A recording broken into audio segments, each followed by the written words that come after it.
poco de todo este conocimiento que vos tenés en esta mesa que es tan ávida de Mm. estos temas. Así que te doy formalmente la bienvenida y bueno, empezá a contarnos todo lo que quieras.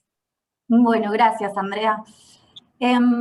Bueno, cuando me invitaron un poco, me entusiasmé porque desde que me incorporé al ámbito de lo textil, eh, siempre fui como teniendo mis ideas al respecto de la industria o del pedacito de industria que a mí me convoca.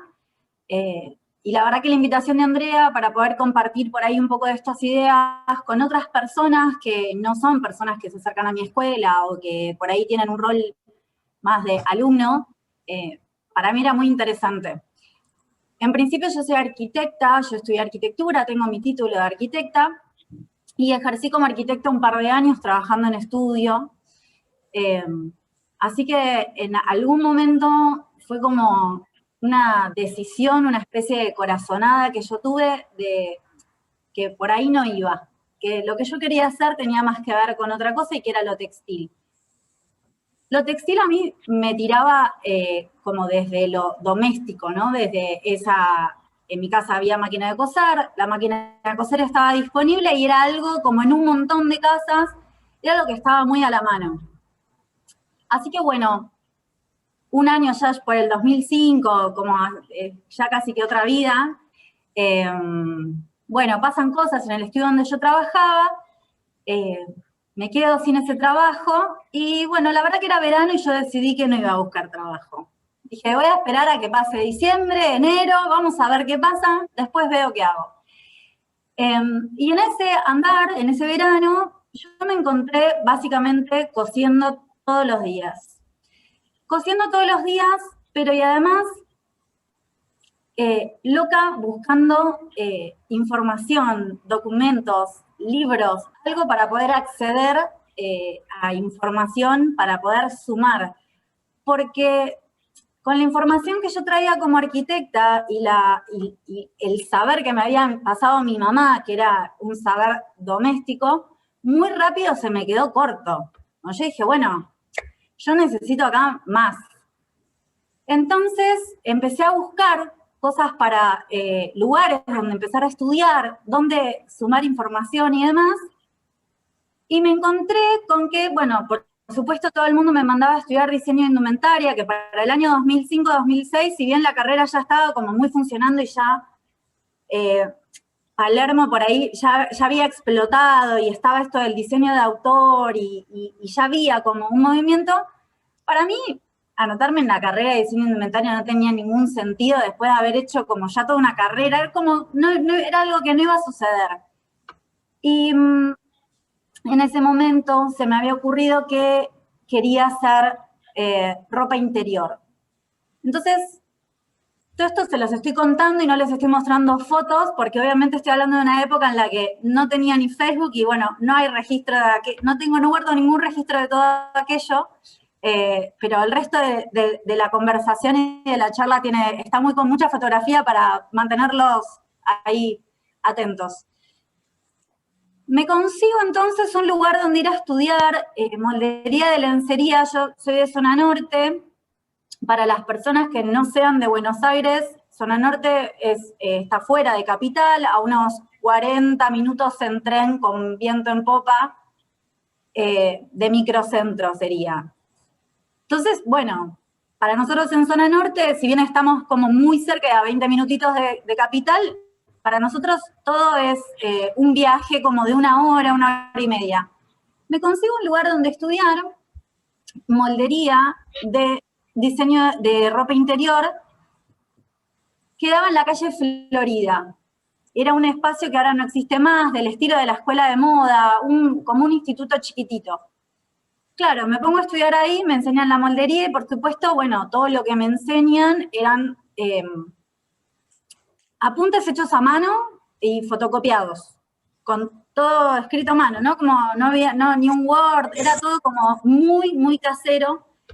Yo igual, bueno, incorporo toda esa información muy rápidamente, la profesora se ponía nerviosa porque, bueno, yo a la clase siguiente le llevaba las muestras, quería saber más, y decido armarme una marca de ropa interior. Me voy a hacer una marca de ropa interior y empiezo en la búsqueda de talleres. Esto que yo estoy contando, estoy segura que a cualquier persona que haya trabajado o que haya intentado tener su negocio, estoy segura que sabe de lo que hablo. Empiezo a buscar talleres y bueno, no consigo talleres. Cuando quiero un taller me pedían, bueno, mínimo tenés que hacer 500.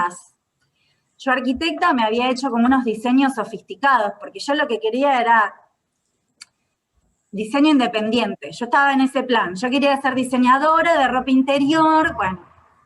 Entonces, pasan meses, entro a un taller, dejo la mercadería trabada 2 meses, no me la devuelven nunca, no avanza, como todo muy trabado. Y en ese momento mi papá me ofreció, mi papá es una persona que tiene una fábrica metalúrgica en San Martín, del oficio es tornero, entonces una persona a la que le parecía de lo más normal sugerirme que yo comprara máquinas de coser. Entonces, en ese momento yo no registré para nada de la inversión que mi papá estaba haciendo conmigo de 24 años, queriendo hacer esto. En ese momento me compro, vamos a un negocio de máquinas, el señor básicamente me dice qué tenía que comprar porque yo no conocía las máquinas que yo necesitaba para hacer ropa interior, porque mismo en este curso, si bien había máquinas y demás, pero no tenía toda esta información de qué necesitaba yo específicamente. Bueno, este señor muy amable me arma el taller y me ofrece una collareta, una overlock y una recta de doble aguja. Bueno, me dijo, mira, vas a necesitar más máquinas, ¿eh? Pero bueno, claro, el presupuesto era una demencia, yo tampoco tenía dónde meter las máquinas industriales, de repente de la nada yo me iba a montar un taller. Y así nomás me vuelvo con las máquinas a mi casa, me las mandan obviamente, y empiezo a intentar aprender cómo se usa una máquina industrial. Y así como yo ya venía con este conflicto de que no había encontrado dónde aprender a estudiar, dónde aprender más detalles de moldería o dónde aprender detalles de confección, me encuentro con mis máquinas sola, varada ahí, digo, bueno, ahora empiezo a practicar. Yo soy muy tosuda, así que bueno, al mes tenía un artículo que era aceptable, llamé muchas veces al técnico, el técnico de máquinas de coser, quien las repara, fue la persona que más instrucciones y más aprendizajes me dio respecto de cómo poder armar un artículo, una prenda, y empiezo a armar mis prendas, y enseguida empiezo como, bueno, armo mi colección, claro, trato de empezar a vender y me pongo a trabajar, me empiezan a ofrecer, me empiezan a preguntar, lo publico. En esa época, estoy hablando del año 2007, uno publicaba algo y muy rápidamente en páginas de diseño independiente y demás, y muy rápidamente lo contactaban, porque era muy chiquito el nicho y eso funcionaba muy bien de forma muy eficiente. Me pongo a trabajar para terceros, o sea, me pongo a trabajar a fazón. Así que, bueno, empiezo a tener como mi propia experiencia con ese taller, a los ponchazos, noches sin dormir, todo muy, muy, muy, muy duro. Y me recomiendan que vaya a estudiar al CMD, que había un curso para montar un taller. Bueno, llego al CMD y automáticamente llego al CMD me doy cuenta que nunca más voy a poder volver porque digo, o sea, era como intransitable para mí, había que recorrer toda la capital, atravesar. No era algo viable, no era algo viable. Y era el único lugar que me estaban ofreciendo. Así que bueno, sigo con mi interés, yo apasionada por lo que estaba haciendo y por todo lo que estaba descubriendo. Entonces, todo esto no solo no me generaba como, me generaba puro placer. Cada vez que lograba un artículo terminado me generaba mucho placer. Fue la primera vez que yo empecé a trabajar y realmente sentía que lo que estaba haciendo me generaba tanto placer que estaba bien. O sea, obviamente yo quería vender mis artículos, pero si no los vendía igual estaba bien. Era esto de poder haber encontrado por ahí un poco más vocación, algo ahí adentro. Me armo mi colección de diseño y con mucho, mucho esfuerzo me alquilo un stand para la feria de puro diseño. Entro en el año 2010 en puro diseño, había que transitar una curaduría. puro diseño enorme. Ese es mi estancito, yo muy, muy esforzada, me costó muchísimo y era carísimo. Y tuve una gran desilusión, porque claro, cuando llegó Puro Diseño, yo pensé que en Puro Diseño se vendía un montón. Y no era tan así. Y los expositores alrededor un poco lo sabían. Se sabía que no se vendía tanto en Puro Diseño. Entonces, bueno, llegué a cubrir los gastos del stand, no tuve ganancias, pero llegué a cubrir los gastos, y de ahí en adelante seguí con mi trabajo, trabajando para terceros, pero como cuestionándome bastante que era como, ¿dónde estaba? ¿Cuál era el truco? Como, ¿dónde estaba? ¿Cuál era el truco? Seguí estudiando, empecé a estudiar con una señora, Nora Schmidt, que daba clases de moldería también en la Universidad de Palermo. Bueno, ella también me daba como unos apuntes que estaban también hechos a mano, y yo le decía si no quería que yo se los pasara en AutoCAD, porque para mí era como yo, mira, esto te lo paso en un segundo, y así podemos como armar. Ella no me quería dar los apuntes y demás, entonces, bueno, me costó, yo tenía como una dinámica más de estudio, como más, bueno, aprendamos para adelante, esto era todo más como si fuese una ronda, esa sensación de ronda de mujeres, donde se está abordando y donde se está compartiendo y donde se está pasando algo, pero bueno, claro, eso es hermoso y me encanta, pero demoraba mucho tiempo el aprendizaje así. Yo necesitaba incorporar la información para darle para adelante. Así que bueno, después de Puro Diseño quedo como desilusionada. Eso, así como había otros expositores que ya habían participado, entonces me decían, no, lo que pasa es que esto es una vidriera en realidad y demás. Y sigo trabajando, obviamente, a fazón, porque yo necesitaba vivir, tenía 3 locales a donde yo dejaba mercadería, pero bueno, yo hacía para otros. Y de repente tengo como una corazonada, así como literalmente una corazonada, y decido que yo quería enseñar a dar clases de costura. Digo, si esto no se enseña en ningún lado, esto hay que hacerlo. Así que publico un aviso, en esa época había una página llamada Viva Avisos, publico un aviso y empieza a caer mucha gente a las clases. Me empiezan a llamar y yo en la cocina de mi casa, esto es literal, la cocina de mi casa, con la ayuda de este librito de Miguel Ángel Cejas, que era lo único que yo había conseguido en el momento, no había otra cosa, era un libro editado por Utilísima, creo que en esa época ya Utilísima ni siquiera existía. Empiezo a dar clases en la cocina de mi casa, esto es en agosto del 2010, ahí se me fue. Agosto del 2010 empiezo a dar clases, empiezo a sumar cosas, datos, información. El aprendizaje una vez que me puse a dar clases fue voraz. Empecé como, cada alumna venía con una cosa distinta y necesitaba algo diferente, entonces yo de una clase para la otra necesitaba sumar mucha información y no tenía de dónde ir a buscarla. Internet todavía estaba como muy corto, se podía encontrar, pero era todo muy esforzado. Empecé a documentar armados de prendas, cómo dar vuelta, empecé a dar vuelta a prendas, como mucho trabajo como de reconstruir. A febrero vacié el garage y me monté el taller en el garage, había 6 clases de 3 horas, una clase por día, de lunes a sábado. Daba una sola clase por día porque la clase de 3 horas, no sé si alguien es docente, es fatal físicamente, emocional, es como que terminas de 3 horas, los talleres eran talleres libres, cada uno hacía lo que quería, así que yo estaba ahí como pivot, como vos que necesitas, vos que necesitas, vos que necesitas, vos que necesitas, desarrollando molderías. Esta soy yo, muy joven acá, muy delgada. Una alumna me trae este otro libro que salió en ese momento, el libro de Hermenegildo Sampar. Yo había pasado por la escuela de Hermenegildo Sampar, tenía una sucursal en Olivos, y era algo muy curioso la dinámica que tenía de enseñanza, porque enseñaban por un lado, un día aprendías manga, otro día aprendías a hacer tablas en faldas, otro día aprendías a hacer, como no había una cohesión lógica en el armado del cronograma, bueno, me costaba un montón también. Seguí con lo mío.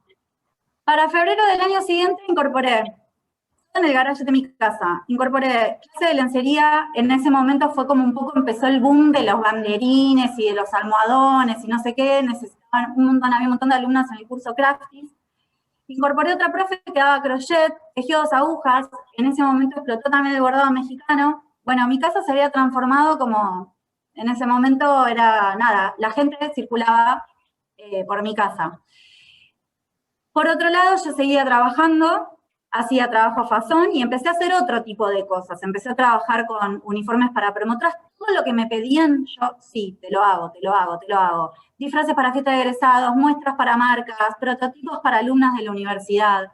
Y en prototipos para alumnas de la universidad descubrí un nicho muy interesante, porque ese bichito que a mí me picaba de que si yo había tenido que estudiar o no diseño de indumentaria, cuando me empezaron a pedir prototipos, me pareció alucinante. Dije, acá, empecé a hacer las entregas de las alumnas, pero a rolete. Y ahí fue cuando empecé a descubrir específicamente algo que fue lo que después finalmente se transformó en lo que es OIMT. Empecé a descubrir que las alumnas de la FADU o de cualquier otra universidad no aprendían a coser. Entonces, que el desarrollo que necesitaban de su prototipo necesitaba como mucha información. Y yo ahí empecé a sentir un tironeo que al día de hoy ya lo tengo como, no es que lo tengo naturalizado, pero hoy ya lo tengo como catalogado, que tiene que ver justamente con lo que me convoca hoy y es con el oficio de modista y su lugar en la cadena productiva. Me empezó a pasar que era como, bueno, si vos sos la modista, vos lo tenés que resolver. Yo, por supuesto, los prototipos que venían y que me traían tenían diseños, eran diseños de todo tipo, que todos ya conocen cómo son los diseños muy experimentados de la facultad. Nada, después de dar clases, hacer prototipos, nada me hizo crecer tanto el contenido, la forma de pensar acabados, trabajar con materiales diversos. Para mí fue un aprendizaje alucinante y era un aprendizaje para mí, porque yo entregaba el prototipo y esas alumnas entregaban ese trabajo y todo ese acervo que a mí me quedaba y que yo incorporaba, de repente no se le trasladaba a la alumna por ahí. Y fue ahí donde me empezaron, este meme a mí me encanta, donde me empezaron a preguntar, pero al final sos costurera, pero qué pena, ¿y con arquitectura no hiciste nada?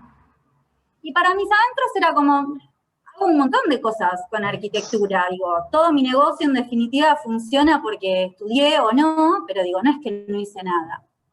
Y me pasaba constantemente esta sensación de qué pena que al final seas costurera. Bueno, ahí. En marzo del 2014 doy con Natalio Argento, que es un sastre que daba sastrería también en el CMC y demás, es como el de los sastres que hay últimamente, es el que empieza a dar, el que da clases, ahora con la pandemia por ahí no. Y con Natalio de vuelta. Natalio me elevó el nivel de acabado porque Natalio me mostró que se podía confeccionar a mano, con paciencia. Él es Natalio, ahí está sentado, haciendo su labor.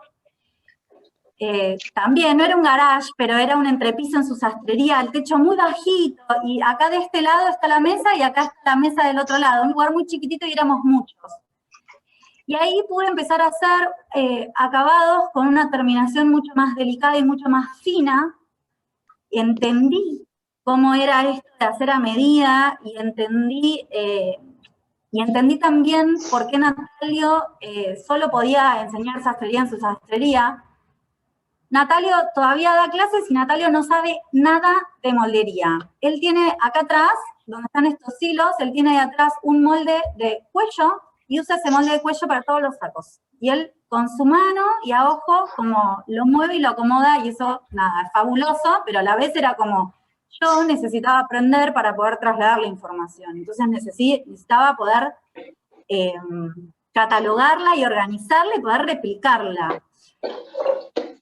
Una vez que empiezo a trabajar con Natalio, empiezo a estudiar con Natalio, me empiezan a ofrecer, desde alumnas surge esto, si yo no les hacía su vestido de novia.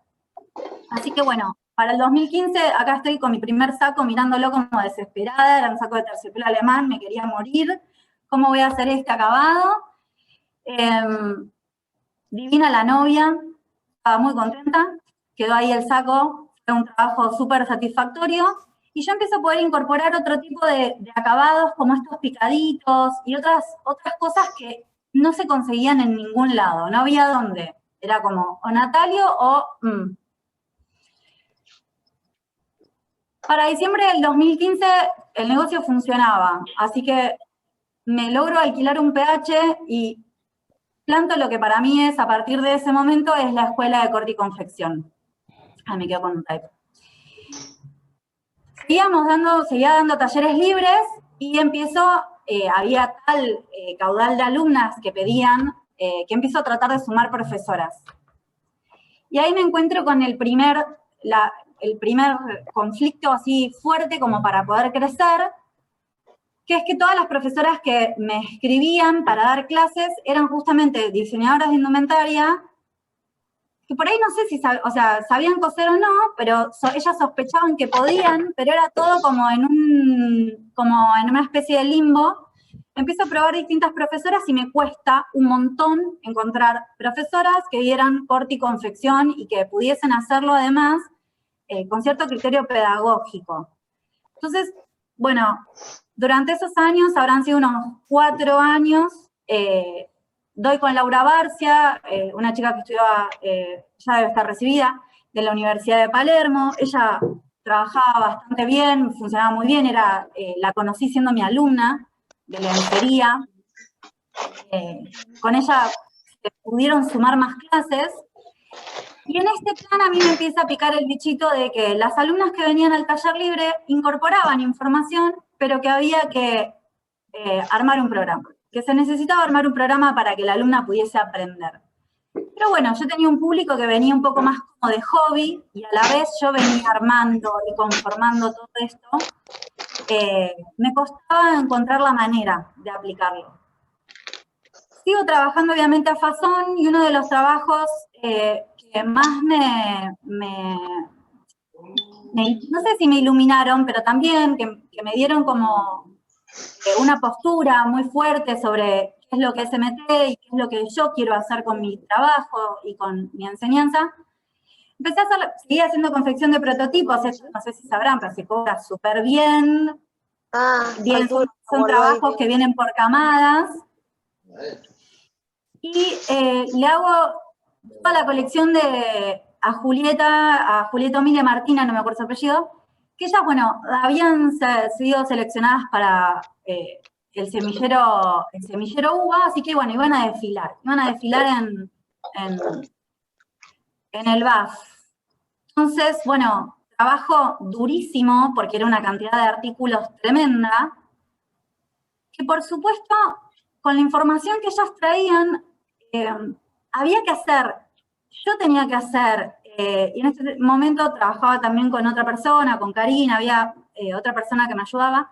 Yo tenía que hacer mucho esfuerzo para desarrollar cuestiones como terminaciones, acabados, porque las chicas, si bien sabían cómo querían que luzca, ellas no tenían esa información. Esa información es como, les resultaba muy difícil desde los contenidos de estudiante poder saber qué tipo de acabado necesitaban. Bueno, cuando vieron que yo tenía un taller de lence, además ahí montado, obviamente incorporaron, ellas estaban trabajando como sastrería y camisería mezclado con otro rubro, entonces trabajamos con lence. Desarrollamos un montón de artículos tremendos, y cuando digo desarrollamos los bocetos obviamente eran de las chicas, la arquitectura del artículo, por supuesto, que pasaba dentro de MT. Digamos, esto como no lográbamos, o sea, no había comunicación posible, no porque ellas no quisieran, sino porque ellas no estaban ahí, desconocían qué tipo de entretelas podíamos necesitar para determinadas telas.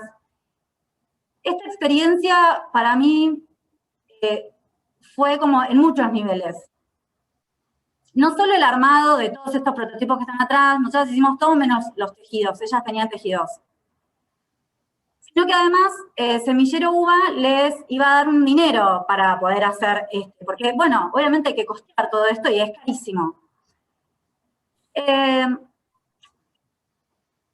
Finalmente terminaron financiando este trabajo los padres de las chicas y yo, porque a mí me pagaron a 6 meses cuando la UBA les pagó, con una inflación que ya estaba galopando, porque esto ya era el 2015, 2016. Y para mí, más allá de la experiencia, que fue hermoso trabajar con ellas, de hecho con Julieta, años después, en el 2018 hicimos un podcast de moda, tuvimos muy buen vínculo y fue hermoso el trabajo, pero para mí fue revelador, porque yo sabía, y solo yo sabía, como la cantidad de información que yo había sumado a cada una de estas prendas y que ellas no tenían y no iban a tener, porque al no haber estado en la mesa de trabajo, no la iban a tener. Y yo no, o sea, no les iba a sumar, digamos.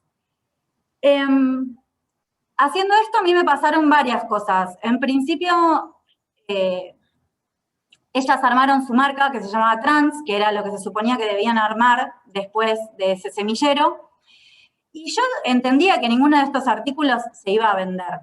Digo, está esto del diseño más experimental, que está buenísimo, pero yo entendía que nada de todo esto se iba a vender. Y yo hablaba con las chicas y yo sabía que ellas pensaban que sí, que lo iban a vender. Y a mí eso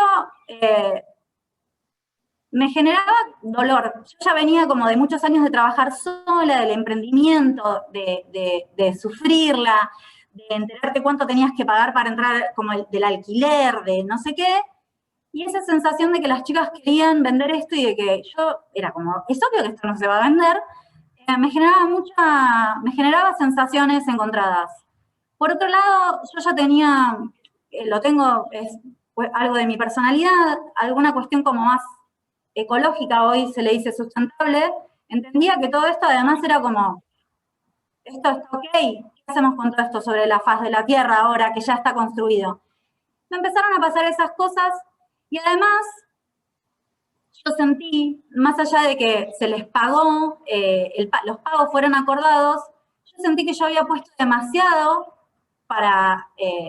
parte intelectual. Y ahí fue cuando yo me empecé a preguntar exactamente cuál era el rol de la modista y cuál era el rol de la diseñadora de indumentaria. Y para mí ahí es donde, después de esta colección, de armar esto, es donde se me hace un disparador. Y yo hasta acá entendía que el diseñador venía a la modista o muestrista, para mí es exactamente lo mismo, venía con un dibujo y realmente la otra persona, o sea, la modista, yo en este caso, tenía que pensar toda la arquitectura y hacer lo posible. Y básicamente el trabajo que yo hacía era todo lo que la diseñadora no tenía, todo lo que ella no tenía alcance, lo cubría yo, no importaba qué.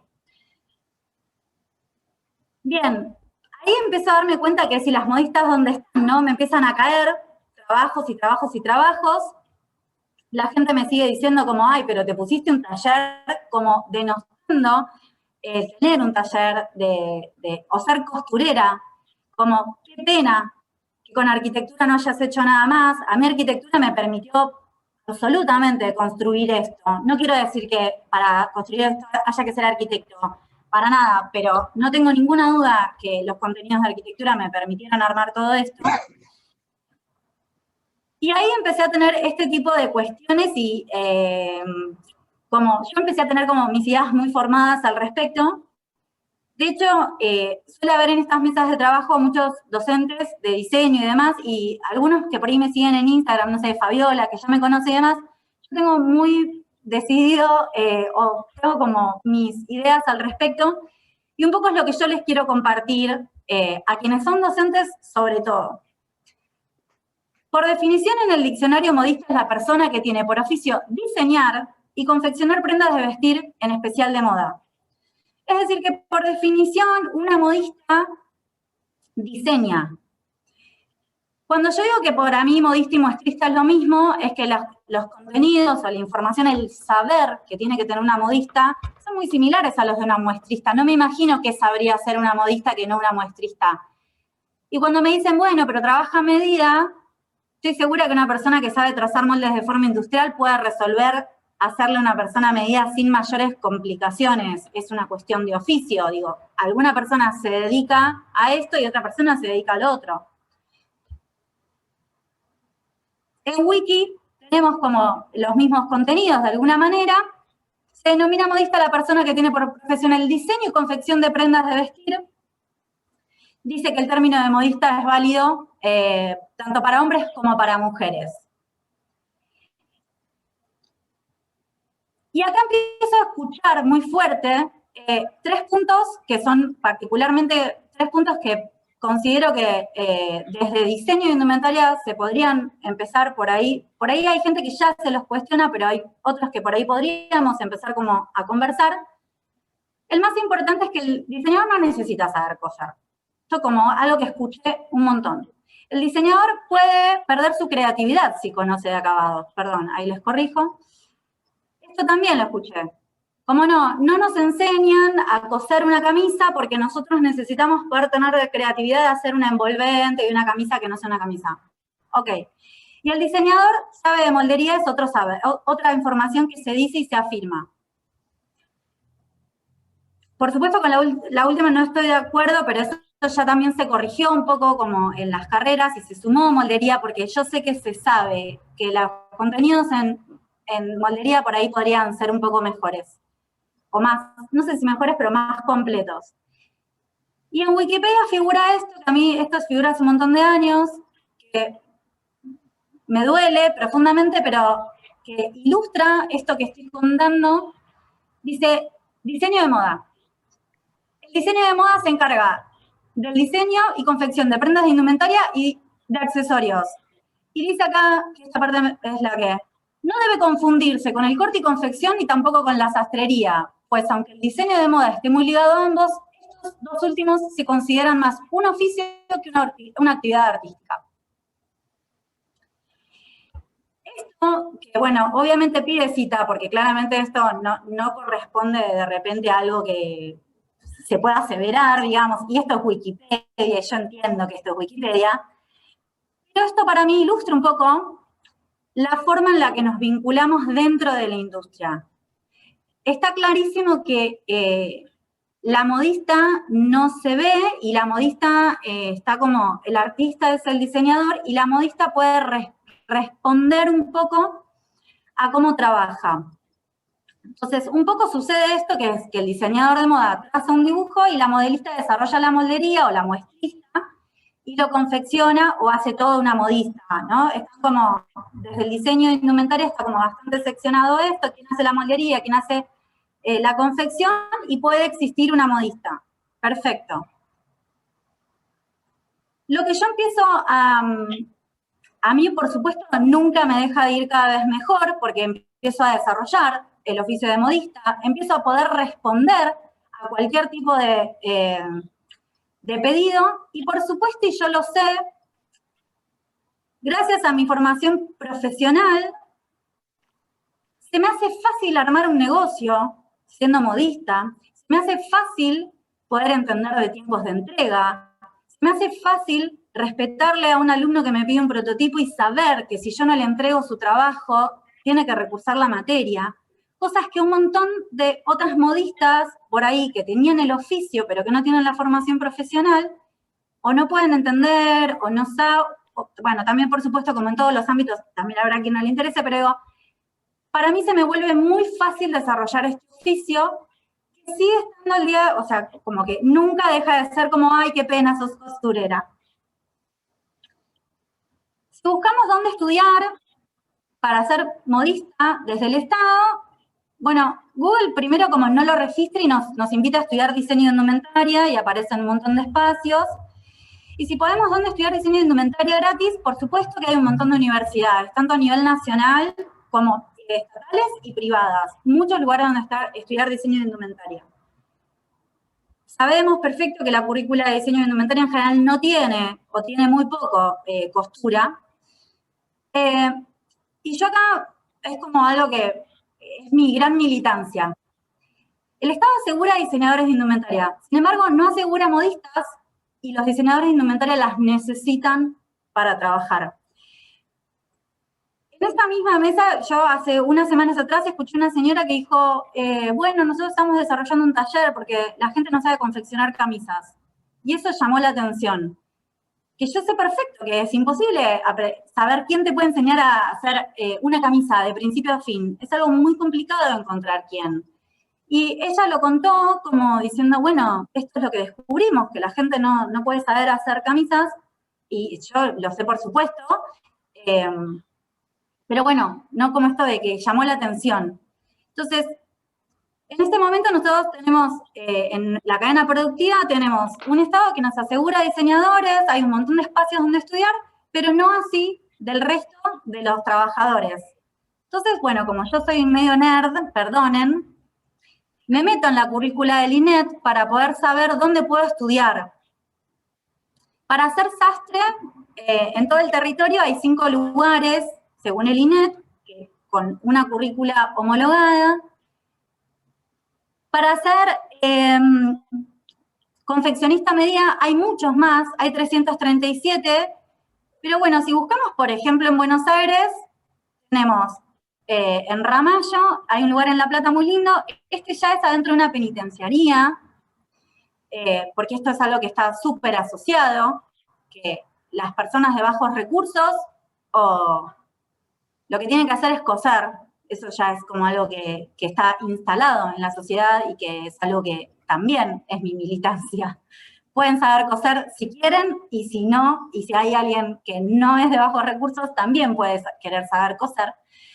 Y si bien acá hay muchos lugares más, bueno, enseguida vemos como que nos cuesta encontrar un lugar donde ir a coser en relación a lo poco que nos cuesta encontrar dónde ir a estudiar diseño de indumentaria. Para mí es clave esto porque si cada diseñador de indumentaria, como está planteada la situación, necesita de modistas, estaría bueno que haya como alguna relación un poco más coherente entre estos dos mundos. Hay algo además del orden, ¿no? de justamente como de la percepción social que hay de la costurera y de la modista, que fue quedando como de lado, que hace que por alguna razón no se haya considerado o siga sin considerarse que ocupe otros espacios.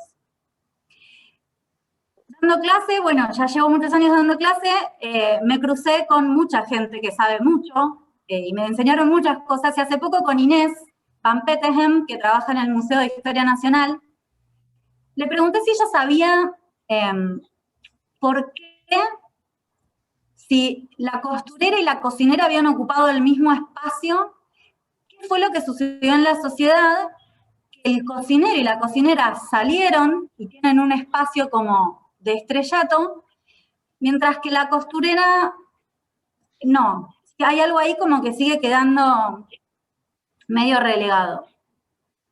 Y para mí en esto hay algo que es muy interesante desde la analogía. Bueno, ella, les comparto, me contó que no, les comparto esto por si a alguien le interesa. En este momento hay un libro que están haciendo, pero que es de las labores de aguja, pero la verdad es que es de 1852 a 1862, es un periodo muy breve y es una aproximación al mundo del trabajo de la aguja, de costureras, modistas, sastres y aprendices, qué fue lo que pasó con ellos y demás.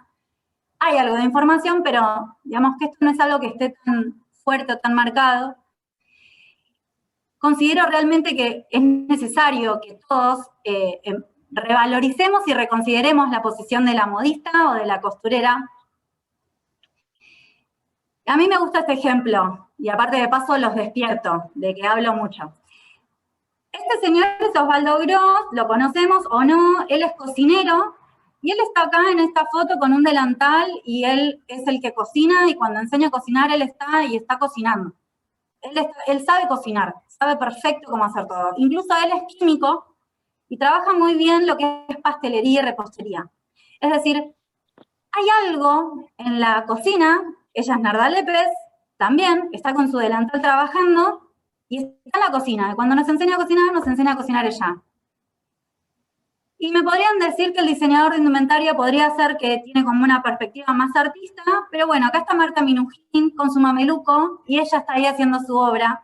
Seguramente tenga personas que la acompañan y que la asisten, como estas dos personas, pero estas personas saben perfecto y al dedillo cómo cocinar, y cuando van a estudiar cocina, saben. Y esta persona, cuando va a estudiar arte, va a estudiar y estudia todas las técnicas y empieza desde el grafito y demás.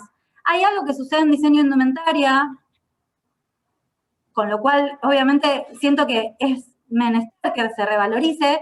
Y es que sucede esto cuando se pone, no importa, él es Gabriel Lash, no sé si lo conocen o no, a mí él particularmente me entretiene porque suele tener este tipo de fotos donde hay una mujer que supuestamente está bordando, hay como una puesta en escena. Es algo que sucede, si buscamos la foto de una modista nos cuesta encontrar. Entonces, hay algo que me parece que es de toda la industria, que me parece que estaría buenísimo como volver a encontrarle la posición y el lugar, porque más allá de que la chica esté maquillada o de qué es lo que a mí me incomoda de la imagen, porque yo puedo saber que ella no está cortando ese tul, no, digo, más allá de eso, porque esta foto claramente no me la están vendiendo a mí, en esto sigue habiendo como un posicionamiento de cuál es el espacio que ocupa tanto la modista como la bordadora. La modista o la bordadora debería ocupar, o realmente podría ocupar el mismo espacio que ocupa un cocinero, porque lo que hace es conocer y hacer el artículo y conocer el oficio. En agosto del 2018 formo parte, entro al Centro de Sustentabilidad Textil. Él es Miguel Ángel Gardetti, no sé si lo conocen, él trabaja mucho por la sustentabilidad. Le presento mi proyecto donde le digo que considero que mientras que no se sepa cómo se confeccionan las cosas, y eso nos vuelva a ser un saber común, un saber de todos, es muy difícil que podamos valorar el trabajo, porque se nos ocurre que una remera, que sí se hace en 2 minutos, efectivamente se hace en 2 minutos, con determinado taller y en determinada industria. Pero si yo quiero hacer una remera hoy, es algo muy complejo. Entonces nos cuesta mucho cotizar, nos cuesta saber cuánto debemos pagar, y es algo que no se muestra y que no se ve. Le cuento del proyecto, le cuento de mi escuela, le cuento que quiero revalorizar el oficio, y él me otorga la media beca en este programa de formación de líderes para el cambio, que es como el supernombre. Así que bueno, cuando empiezo a hacer esta capacitación, donde yo pensé que iba a aprender alguna cuestión que tenía que ver más con lo sustentable en cuanto a lo ecológico, Miguel Ángel Gardetti me pone de cara una realidad que es que en el ámbito de la industria textil, algo que un poco ya a esta altura ya está más dicho, no tenemos ni asegurado el nivel de ingresos de quienes participan. Se sabe que hay talleres esclavos, por supuesto, pero algo que sucede en Argentina es que, les leo acá lo que dice, es que la paritaria que se acordó para el año 2021 para textiles es de 38.000 pesos, un sueldo, salario de bolsillo para una categoría intermedia.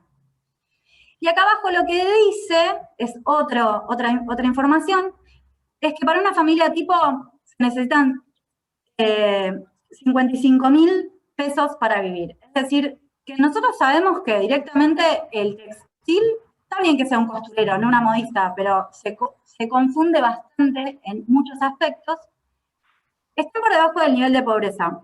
Y eso es algo que escucho un montón de cuestiones al respecto, y una de ellas es que la ropa sería mucho más cara. Y eso es efectivamente algo que debería suceder. Pero tenemos normalizado que eso sea así. Digo, nosotros leemos la información, sabemos que ese valor que gana un asalariado no alcanza, que forma parte de la industria textil, y no logramos poner en valor el trabajo de las personas que hacen la ropa. Y lo tenemos normalizado. Otra cosa que me sucede en el Centro de Sustentabilidad Textil es que tengo la posibilidad de contarle mi proyecto a Susana Solkin. Susana Solkin fue la persona que diseñó, o armó, no, se le diseñó la carrera de diseño indumentaria, y cuando le cuento que para mí era fundamental que empezaran aprendiendo a coser antes de todo lo siguiente, Susana me dice que para ella era exactamente igual y que para ella había sido imposible trasladarle la información a los directivos, y que ella consideraba que tenía que haber una sala de máquinas donde la gente estuviese trabajando de forma activa, pero que no lo había logrado. Yo ahí súper envalentonada, imagínense, digo como, ok, mi corazonada está bien, vamos para adelante. Diseño la currícula compuesta por 2 materias. En esto, perdón, por supuesto que yo acá investigo, esto es el INET es el Catálogo Nacional de Títulos y Certificaciones de Educación Técnica y Profesional, de donde sale esta información, por si alguien tiene ganas de ir a chusmear un poco más. Y me aparece, a ver si lo tengo, acá, confeccionista medida, modisto, modisto. Me aparece, bueno, acá, toda una currícula que efectivamente coincidía con los contenidos, digo, con esto lo que quiero decir es, no es que tuve que hacer demasiado esfuerzo para ajustarme con el programa a la currícula, sino que es algo que cae de maduro, se diría, decanta naturalmente. Y decido que voy a lanzar el curso de modista propiamente dicho, y lo diseño de la siguiente manera. Diseño que la currícula va a estar compuesta por 2 materias, moldería y confección. Por mi propia experiencia y la de haber compartido con un montón de otras personas, decido que va a ser la misma persona quien de moldería que confección. Porque yo ya sabía que esto es algo que sucede, y es que cuando te enseña una persona moldería y después otra persona te enseña confección, hay discordia, no se puede amalgamar el proceso de producción, es decir, la persona hace moldería por un lado, confecciona por el otro y no sabe lo que está haciendo y no entiende aquello que le pidieron con esto que tiene que modificar acá. Lo diseño de esta forma, entonces las materias tenían que ser cohesivas, lo que hacíamos de moldería lo confeccionábamos. Entonces el lunes hicimos bolsillos, el miércoles se confeccionan. Actualicé los contenidos, es decir, sumé información de la cual también cuesta encontrar, porque los contenidos de modista siguen quedando como en la cosa a medida únicamente, y como algo de la década del 40, del 50. Entonces, sumé información sobre tejido de punto, porque hoy en día, aún si hicieras un vestido de novia, se trabaja con microtul elastizado de pronto. Entonces, sumé contenidos que tenían que ver con moldería de punto. Sumé otros artículos que podrían no ser catalogados como para modista, pero que son de uso corriente y cotidiano, y que las alumnas además necesitaban conocer, desde una capucha en un buzo hasta, no sé, cierres expuestos metálicos, que es algo que por ahí en otra época no se usaba de ninguna forma y que hoy en día por supuesto que forman parte.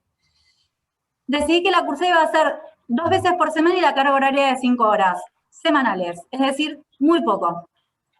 Iba a haber un nivel inicial, que eran 2 cuatrimestres compuestos por 2 módulos. En enero del 2019 ofrezco el curso por primera vez, ingresan 9 alumnas en San Isidro, esto es Martínez, en una zona de poder adquisitivo alto, ¿no? Esto porque es muy del lugar, pero ofrecer el curso de modista en este lugar podría haber sido un fracaso rotundo. Tengo 2 turnos, la escuela ahí yo ya me había mudado varias veces, era un poco más grande. Para agosto del 2019 ingresan 16 alumnas, obviamente siempre habiendo deserción de alumnas. Los que dan clases saben que hay un porcentaje de deserción en general bastante alto. Para febrero del 2020 se me ocurre que lo voy a hacer a distancia, esto es antes de la pandemia, se me anotan 45 alumnos. Yo ahí ya digo, bueno, pará, porque yo esto no lo voy a poder gestionar con un mail, mandando un PDF con un mail. Me contrato un campus, me pongo a trabajar de forma hiperactiva porque tenía que poder atender a estos 45 alumnos. E incorporo un plan de media beca porque había mucha demanda y si bien mis precios son súper populares, había gente que igual no lo podía pagar. Entonces incorporo un plan de media beca. Había hecho un curso de verano anterior donde había becado al 100% una persona y por experiencias de ya a esta altura, casi 10 años de dar clases, mi experiencia era que al alumno que recibía beca completa o que yo le condonaba el curso, le decía no importa, no me pagues, si no puedes no me pagues, lo abandonaba muy rápidamente. Entonces tengo una conversación, resuelvo que el plan sería de medias becas, porque ese billete que la persona tenía que poner lo comprometía, aunque sea muy poco. Cuando hablo de valores, estoy hablando de que hoy en día, hoy, el curso de modista sale 4.200 pesos, es decir, hay personas que están pagando 2.100 pesos, que es un monto para hacer un privado, digo, es un monto pequeño. Digo. Incorporo el plan de medias becas porque había mucha demanda, en ese momento decido dar 4. Para agosto del 2020, es decir, vuelvo a abrir el módulo 1 en el segundo cuatrimestre, tengo 56 alumnas, todas ya a distancia porque estábamos completamente confinados. Incorporé medias becas directas para personas trans, porque empiezo a descubrir, porque me escriben, que mujeres y hombres trans tienen muchas dificultades para conseguir trabajo, eso ya lo sabemos, pero bueno, además tienen dificultades para conseguir ropa, poder adquirir ropa, entonces para ellos esto era fundamental. Lo incorporo y empiezo a ofrecer medias becas para profesores de otras instituciones, porque me lo empiezan a pedir. Con mi previa experiencia de saber y de conocer que costaba donde estudiar modista, me parece un plan espectacular poder recuperar y revalorizar el oficio y que los docentes en otros espacios puedan tener un contenido general y global. Empiezo a darle las medias becas a profesores de otras instituciones porque me lo piden y por supuesto siempre hay señoras jubiladas que por supuesto. Otra cosa que incorporé el año pasado, a fin de año, fueron las charlas extracurriculares. Las charlas extracurriculares las incorporé porque si bien las personas consideraban que necesitaban aprender a ser modistas, en mi experiencia personal, y ya creo hoy que la de todos, sabemos que en el día de hoy es muy difícil montar un negocio si desconoces de finanzas, por ejemplo. Empecé a incorporar charlas extracurriculares que les daban una mano en algunas cuestiones específicas de formación general, para las cuales en otras circunstancias no hubiesen considerado que disponían del dinero para hacerlo.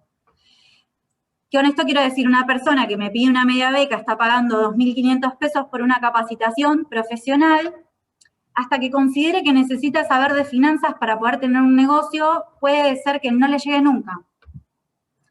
Las charlas extracurriculares empezaron a funcionar súper bien, más allá de la cantidad de alumnos ya acumulados, en la mayoría de las charlas hay un promedio de 60 personas.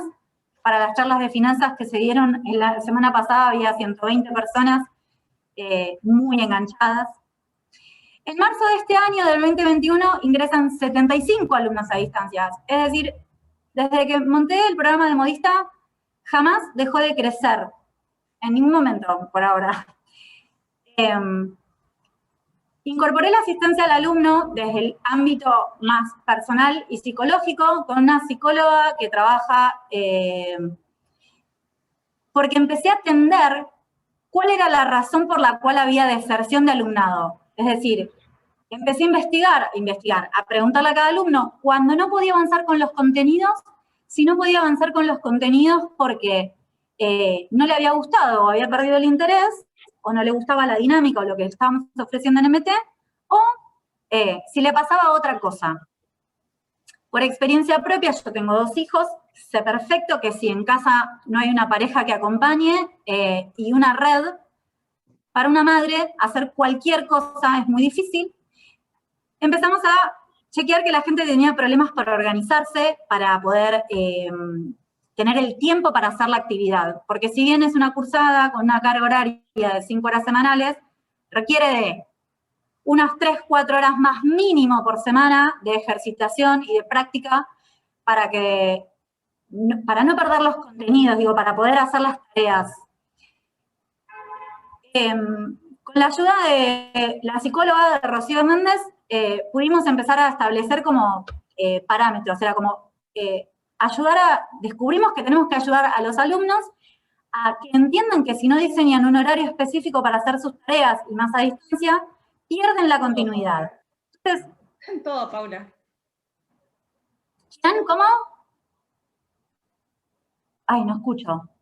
¿Me están hablando a mí? No, no bueno. Seguí. Bien, yo sigo.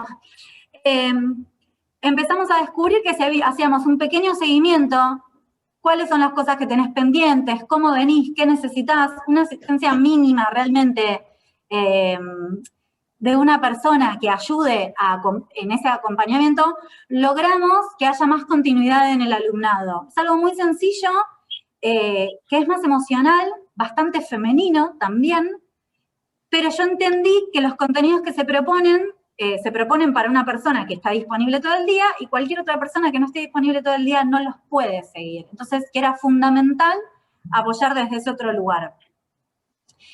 Bueno, este año también ya sumamos el módulo 3, que tiene, se trabajan vestidos de fiesta, y algo que para mí fue muy importante, se hacen este tipo de trabajos de drapeados y demás, algo que para mí, estas fotos son reales y de acá mismo, de este mismo espacio, algo que para mí es muy importante y que funciona y que es algo que hace que la gente confíe en venir a estudiar, es que se muestran los trabajos de los alumnos y que los alumnos realmente incorporan y aprenden. Y que esto lo hacen de forma muy eficiente o bastante eficiente en un porcentaje alto de los casos.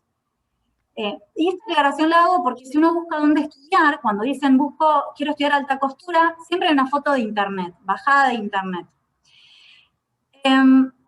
Y les comparto porque orgullosa yo, por supuesto, de que me muero de amor de lo que logran las alumnas trabajando. Estos son trabajos de alumnas, bueno, hay una primera parte en donde las alumnas en el primer módulo, o sea, al mes 4 de cursada, ya pueden confeccionarse una camisa como corresponde. Bueno, hay alumnas que hacen sus cosas.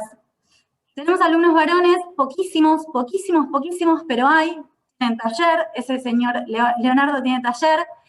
Sumamos información de otro tipo, como de técnicas de manipulación textil, que es algo también que es como si no se enseña aparte, es como que no se incorpora. Camisas, pantalones, detalles constructivos en bolsillos. Esto es un bolsillo. Detalles constructivos finos, específicos. Bueno, esa soy yo hablando, obviamente. Esa es Charlie que la quiero. Material de técnico. Todos estos, esta es una alumna de esas obsesivas que anilló todos sus contenidos, por lo cual tiene su material para trabajar. Artículos que se pueden ver del revés, que se sabe cómo se trabajan desde adentro. Pantalones, como este trabajo está hecho al mes 5 de empezar a hacer el curso. Este trabajo también, pantalón se ve en el primer mes del módulo 2. Acabados hermosísimos por del lado de adentro. Bueno, las amo, mis alumnas, por supuesto, como lo revendo, pero digo, esto que parece como inviable o imposible o lejano o distante, no es tan distante. Se puede lograr. Las alumnas trabajan sus molderías, sus transformaciones, piensan en sus acabados, entienden cómo hacer el artículo, se trabajan terminaciones hiperespecíficas como braguetas sastreras, se incorpora información de hombre y de niño, obviamente de niño en menor medida y de hombre también, sobre todo porque la mayoría de las mujeres prefieren hacerse prendas para ellas, pero logran acabados. Este artículo también lo hacen al cuarto mes. Bueno, nada, podría seguir pasando, hay un montón de cosas hermosas y de trabajos de alumnos que me dan como mucho orgullo. Bolsillos, como Dios manda. Este tipo de terminaciones es muy difícil de lograr, y esto lo lograron alumnas, bueno, acá también porque el de Marie Bess tenía para no mostrar nada más las alumnas 10 y también las que tienen algo para corregir, para mí mostrar esto es súper importante, sobre todo porque es lo que estoy 100% segura que hace que la cantidad de alumnos crezca todo el tiempo, y es, a distancia se pudo enseñar perfecto, igual, en un porcentaje altísimo de alumnos. Para el próximo cuatrimestre incorporamos, para el que viene, en agosto, se suma el módulo 4 que tiene sastrería básica. Otras cosas en las que trabajamos en MT es en recomponer el material de divulgación técnico. Este es un libro de moldería de lencería que edité el año pasado. Lo edité porque me pidieron, básicamente me pedían los apuntes de alumnas que no podían asistir al curso de lencería, porque en ese momento yo no daba a distancia.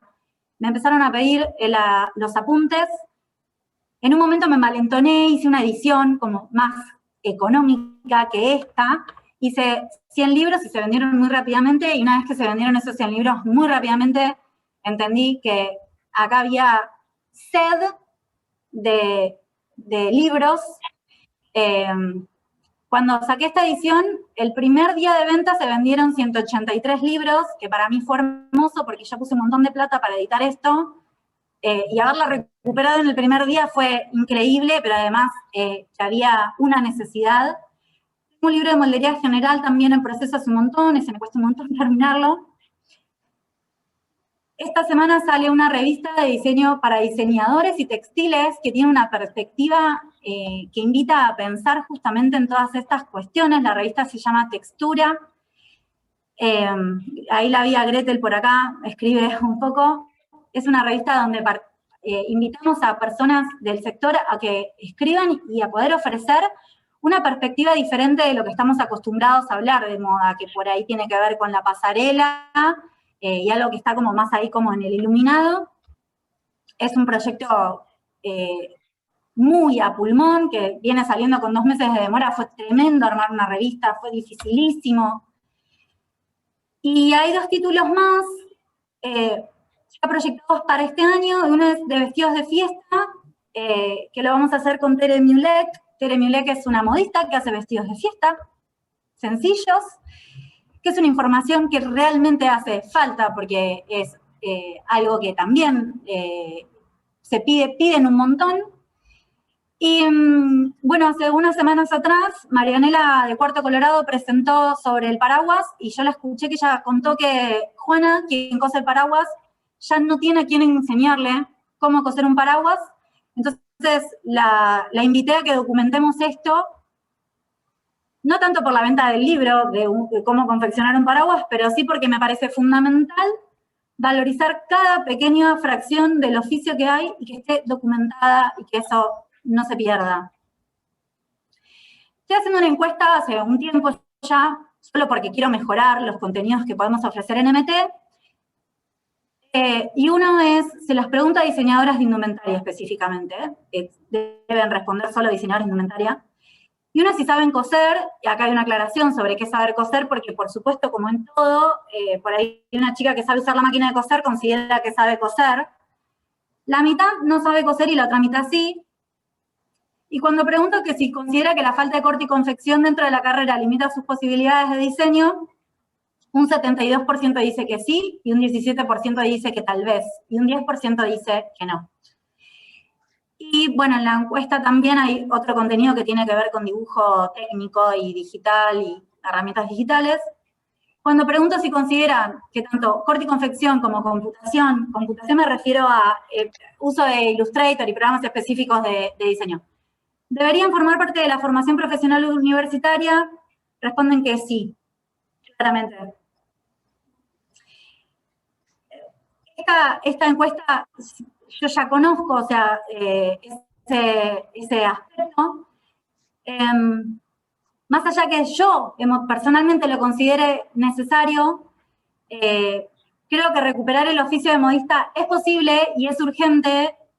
No tengo ninguna duda de que si en 2 meses, en 2 cuatrimestres que yo enseño corte y confección, la gente sabe hacer un pantalón, estoy segura que se puede incorporar y que podemos dejar de pensar que es algo que el diseñador no debería estar tan tocado por ahí, por esa cuestión. ¿Y me querés decir algo, Andrea? Porque sí. Yo tiqui. ¿Me escuchas? Sí. Sí. Ah, vale. No, te quería comentar que cuando yo inicié la carrera de diseño de indumentaria en la UBA, teníamos moldería. Y entonces Cejas, que era el jefe de cátedra, pidió, claro, nosotros estábamos en la Facultad de Arquitectura, Diseño y Urbanismo, ¿no? Entonces cuando pidió unas máquinas de coser para el curso de moldería, en la universidad, vamos, casi se les cae el pelo a todos. Por eso quedaron todos pelados. Porque qué vergüenza llevar máquinas de coser a la Facultad de Arquitectura, ¿no? Y es una pena porque realmente yo no digo que yo soy malísima cosiendo. Yo soy nieta de una modista profesional. Y la costura esta de Ilvan siempre me salió torcida, vamos, como si fuera una montaña rusa. Pero sí que es necesario conocer por lo menos las cosas básicas, ¿no? Y eso para tenerlo en cuenta. Yo soy diseñadora y estoy formada como diseñadora, pero tener conocimientos básicos de cómo se hace una ficha técnica, de cómo se cose, de qué es una tapa, de cómo es un bolsillo smoking, ¿no? Esas cosas sí que hacen a la profesión y ayudan mucho. De todas maneras, es necesario un buen trabajo en equipo, hablar con las otras partes del equipo, ¿no? Si no, es como si fuera, para ser arquitecta necesito ser albañil. No, no necesitas ser albañil, pero sí necesitas saber cómo se hace la mezcla, cuánto se pone de cemento, cuánto de arena, cuánto de cal, digamos, ¿no? Eso sí que tienes que saberlo. Y sí que en algún momento cuando vas a la obra, digamos, sí que ves la diferencia cuando está mal hecha la mezcla o cuando está bien hecha. Pero considero que sí que es necesario tener por lo menos unos conocimientos básicos de costura para poder hacer un trabajo de mejor calidad, ¿no? A todos los niveles. Era eso. Perdón, Hace quería poco, agregar una cosita, disculpen. decime, sí. A mí me pasa, bueno, mientras te escuché, fascinada, porque coincido casi 100% con lo que contaste.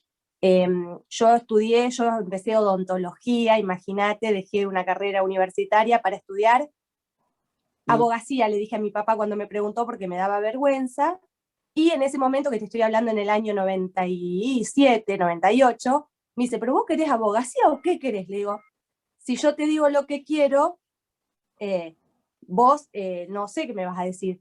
Y bueno, él me dijo, mira, vos lo que quieras hacer, elegilo, pero hacelo con el alma. Bueno, ahí salí caminando, me había ido a estudiar a Rosario, no sabía dónde se estudiaba eso, empecé a caminar, levanto la cabeza y veo diseño de indumentaria, no podía creerlo. Caminando en Rosario, yo venía de una ciudad más chica, venía de Paraná, bueno, digo, es esto, es acá. Cuando la nombraste a Susana Solquín, también siempre nos iba a dar charlas, iban Martín Churba, fue un par de veces, con Jessica Trossman, o sea, para mí era como un universo, un mundo, pero nunca dejé de ser para todos, que estudiaba costurera, y hasta el día de hoy, bueno, después me vine a vivir a un pueblo, terminé cosiendo, me compré las máquinas, tengo una de cada máquina, me encanta coser, me fascina, me armo una prenda en un ratito. Las mismas mujeres de los talleres me fueron enseñando, y yo, por cabeza terca que soy, que me pongo y hasta que no lo saco no suelto, pero hasta el día de hoy me siguen diciendo que soy costurera, y a mí me duele quizás también porque no pude estudiar quizás donde pienso que hubiese sido lo mejor, que hubiese sido la UBA, porque en ese momento yo venía de una ciudad, había ido a Rosario a estudiar, en la UBA era el único lugar que era universitario y tenía valor lo que yo iba a estudiar, porque cuando vos decís que estudiaste en otro lado, es como que no tiene valor la carrera tampoco.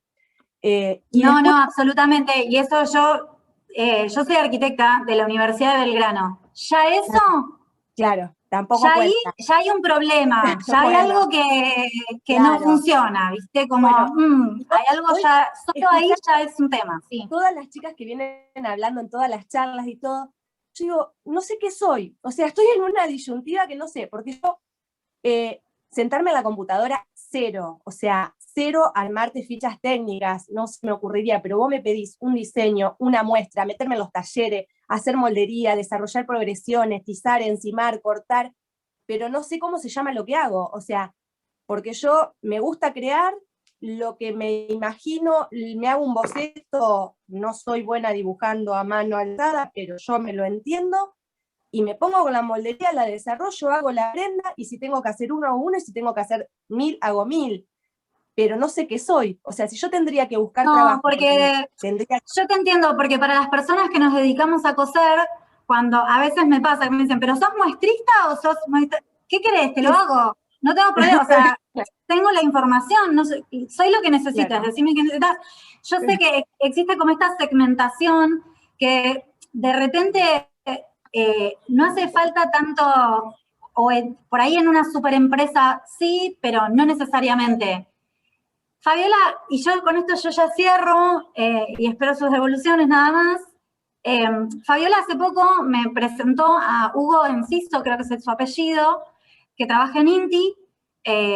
Me lo presentó nada más que porque, bueno, yo estaba justamente con la revista Textura, quería averiguar un poco cómo fuera la situación de la seda nativa y demás. Y con él tengo una conversación donde él me registra que yo estaba trabajando como en este nicho específico de modista, me cuenta que él trabajó en el armado del programa de la Biblioteca de Mujeres, que había trabajado en la Universidad de Palermo, que él había trabajado en el CETIC, que había trabajado en un montón con el Sacerranio, que había trabajado en un montón de espacios académicos armando la currícula, y él me cuenta espontáneamente, en realidad él me cuenta porque él supo que a mí me iba a interesar, él me cuenta que el CETIC, cuando quiso armar el programa tal cual lo estoy armando en este momento, tuvo problemas porque el Ministerio de Educación tenían profesores idóneos y el Ministerio de Educación le exigió que los docentes debían de tener secundario completo. Entonces esos docentes idóneos se perdieron en ese traspaso o en ese traspaso, se perdió un poco bastante fuerte ciertas cuestiones que hubiese estado buenísimo que no se pierda, y efectivamente eso funciona así, digamos. Que para mí fue revelador, bueno, porque había una parte de mí que nunca terminaba de entender por qué, ¿dónde están las modistas? O sea, entiendo igual, ¿no? Que existen, pero que por ahí las modistas no están como para ponerse a dar clases, o no les interesa, porque desarrollar también la vocación docente es otra cosa totalmente distinta y que tiene que ir aparejada de esto. Bueno, ahí mi camino y mi ejercicio de revalorizar el oficio, así como decía Laura, llevo ya 10 años, como ahora ya no me dicen más, obviamente, qué pena, no hiciste nada con arquitectura, pero igual cada tanto me dicen qué pena, pero sí me vuelven a decir como, y la arquitectura nunca más. Para mí toda la construcción de esto tiene un montón de eso, obviamente, la formación profesional de cada uno y toda la experiencia suma un montón. Me encantaría que se multipliquen los profes que tienen ganas de enseñar a coser. Así como dice Laura, que poder decir que ser costurera o ser modista deje de tener cierto tinte y que sea tan hermoso como decir cualquier otra cosa. Como cuando digo que soy arquitecta y me dicen, ¡ay, qué linda carrera! ¡Qué lindo! Eso es todo. Augusto quería preguntarte algo, me parece, ¿no? Augusto. Sí, acá Sí. estoy. Bueno, yo soy diseñador, bueno, por ahí y también guía creativo. Me toca hoy en función, justamente para contar un poco a todos, sobre el tema de tratar de concientizar al espectador, porque aparte de un programa de televisión que hablemos de negocio, sobre justamente el valor del diseñador y el modelista, lo que confecciona, porque justamente porque tenemos una cultura, sobre todo que desde afuera nos mandan devolución, de que queremos hacer todo. Y eso yo tuve que lidiar un momento cuando yo estudiaba, un momento que, bueno, que en su momento no era obligatorio la confección, ¿no? Tener una máquina, pero que a los golpes aprendí hasta que lo incorporé, hasta que la universidad lo tomó como materia obligatoria. Ahí entendí un poco la distribución del tiempo. Ahora, cuando me tocó una parte, pensé que tenía que confeccionar un tipo de esencia, en este caso para Vicky Otero, y después para Calandra Home, que era la manera de alta costura, yo dije, bueno, momento del tiempo, ¿dónde están las modistas que podían resolverme eso? Y en ese momento no había y no se animaban. Entonces dije, me pongo los guantes y empecé a confeccionar. Y fue un encuentro, para mí un palo grande para decir, bueno, acá no solo que por suerte aprobé, pero la cuestión era que el tiempo que llevaba a pensar para una filosofía en determinado diseñador o de otro diseñador era muchísimo. Y ahí entendí un poco más lo que es el oficio. ¿Y a qué voy con la cultura nuestra? Que no estamos acostumbrados a querer hacerlo todos nosotros y no derivar las tareas. Entonces pasan estas cuestiones. Yo, por ejemplo, ahora me toca no lidiar, pero tratar de, con este medio televisivo, concientizar al espectador que hay una cuestión mediática, de que se hacen llamar diseñadores, que no confeccionan ellos, que supuestamente diseñan. Entonces se mezclan un montón de cuestiones y entonces el que sabe o el que tiene toda la preparatoria realmente se frustra, entonces se desvía. Y esto es un poco más para agregar esto que diagramaste de forma increíble, toda esa explicación que hiciste, porque de alguna manera nos concientizamos el modelista todo lo que tiene que interpretar una esencia del otro. Y es una tarea que yo considero que tiene que estar lo mismo estrellato, como decís vos, el diseñador, el que sabe, con el cada otro que sabe.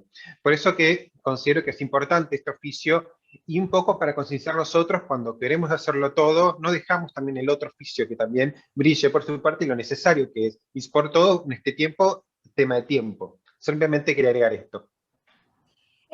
Sobre el tema de la representación, también me afecta muchísimo. No lo incluí porque, bueno, ya era demasiada información. Lo personal también, por supuesto, que me afecta muchísimo cuando la representación del diseñador en los medios, del diseñador famoso, está como en esta actitud de tirándole un trapo encima a alguien. Hay algo en eso que considero que entre todos los que conformamos la industria deberíamos rever, como el programa Corte y Confección, que entiendo igual que es un programa y que es un show, que no está, eso lo puedo entender, pero hacerme en 30 minutos un no sé qué, no colabora para nada con nada. Y en lo personal también me encantaría que les interpelen en algún momento a los participantes del programa, digo, a las figuras que participan del programa de esa forma. Hay algo ahí que está generalizado. Y aparte es algo, perdóname, Paula, es algo que ha quedado de otra época, porque el diseñador como rey del mundo es algo en la época de Dior y Cacharel, vale, pero hoy en día eso no es así, hoy en día se trabaja en equipo. Yo el otro día justamente comentaba, ¿no? Yo me dedico a la lencería aquí en España, pero tengo al grupo del taller, a mis modistas, tengo a los estampadores, tengo a las chicas con las que resolvemos el tema de los estampados y tal. Yo sé hacer estampados, yo sé diseñar, yo sé cómo se hace una ficha técnica, yo sé cómo se hace todo, pero el día tiene 24 horas y yo soy una persona. Entonces hay que saber hablar con respeto, y el mejor respeto que se puede tener por el otro es respetar su trabajo.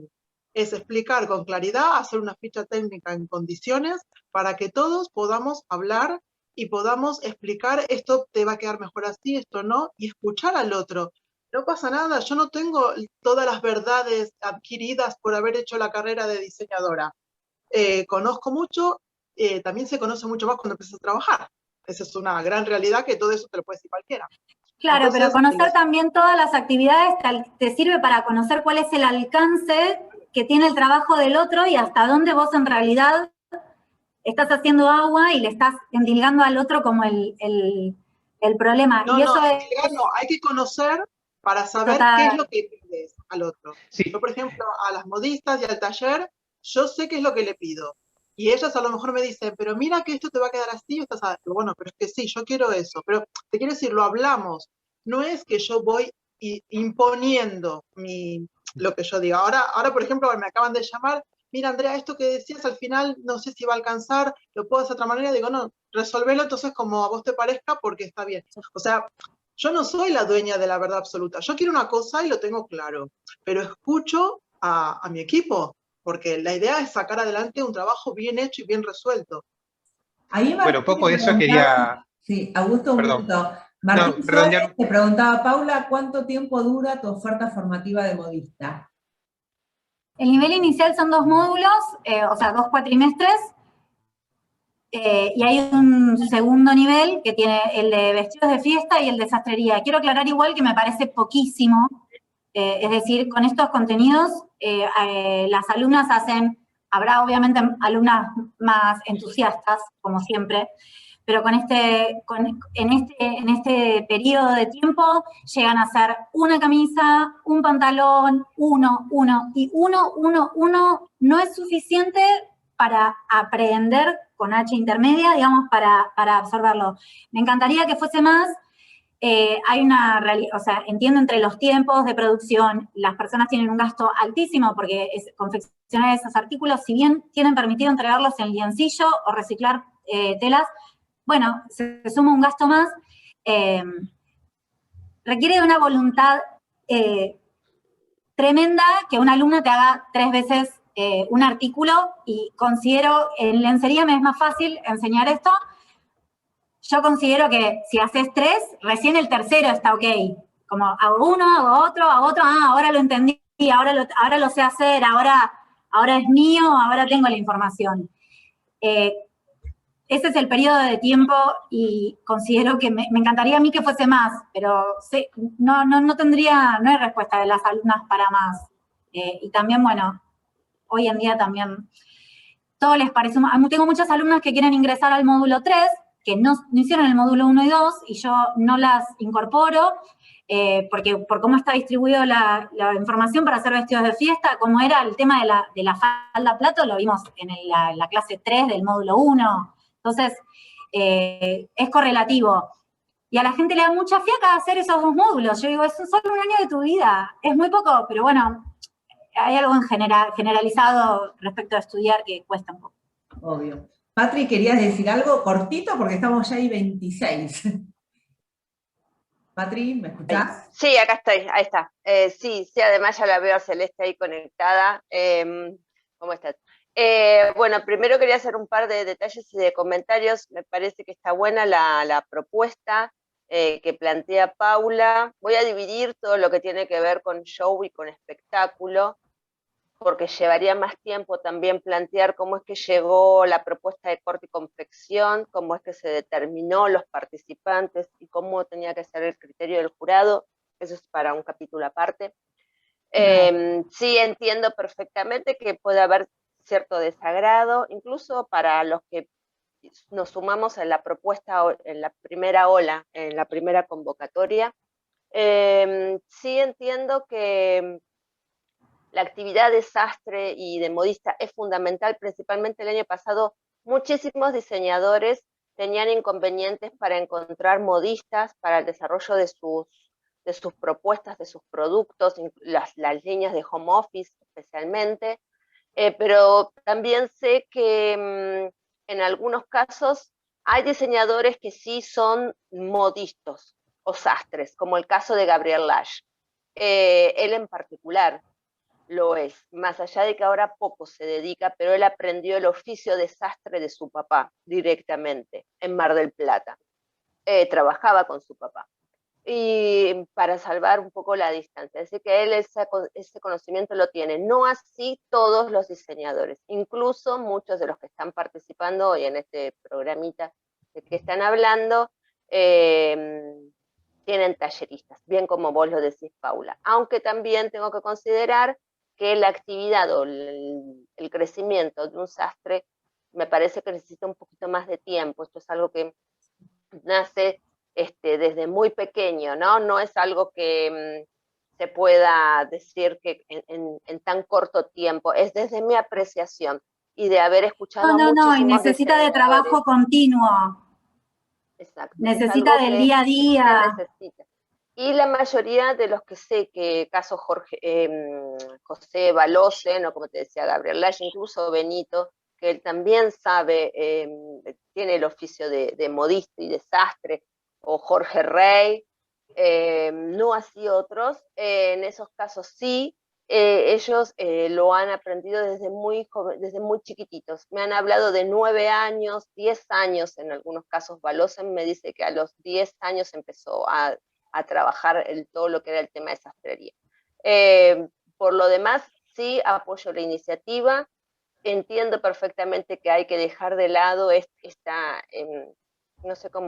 terminología en donde ponen al modisto en un espacio social que no corresponde. Me parece que es bastante anticuado y arcaico, y si vamos por un sector y por una industria sumamente potencial y enriquecedora, vamos a tener que rever ese tema, y eso ya creo que pasa más a la Cámara de la Indumentaria, que son los que cierran las paritarias.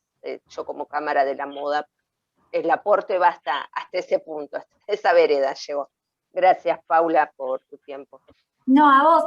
Me encanta, justo trajiste a Jorge Rey, que es súper jovencito, y es superlativo el trabajo que hace. Es como que no sé si hay entre aquella camada y la de ahora, o sea, y este chico, demasiadas otras personas que se puedan comparar, y no tengo dudas de que ese saber, que se le nota que él está ahí, o sea, hay algo en ese saber que me parece que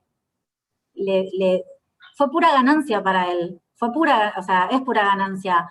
Es notable, o sea, más allá de tiene como una estética fuerte, digo, más allá de su estilo y todo lo demás, es como logró armar algo que me parece que es superlativo, absolutamente.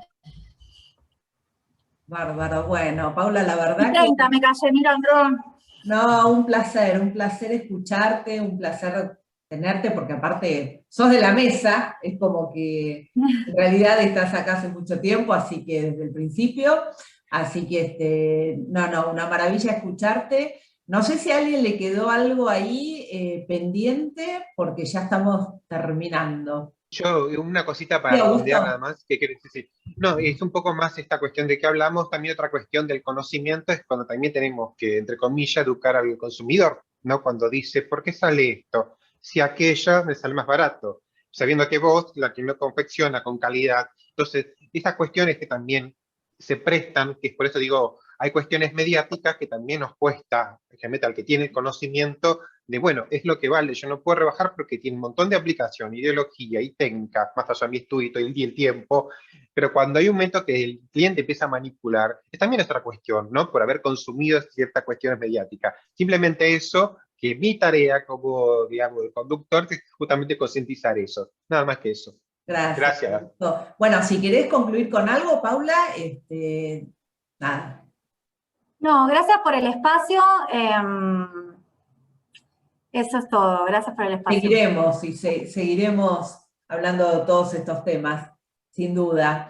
Porque bueno, ahora le doy la bienvenida a Cele Silvera. Vamos a seguir hablando de moda, vamos a seguir hablando de todo lo que tiene que ver con el sector.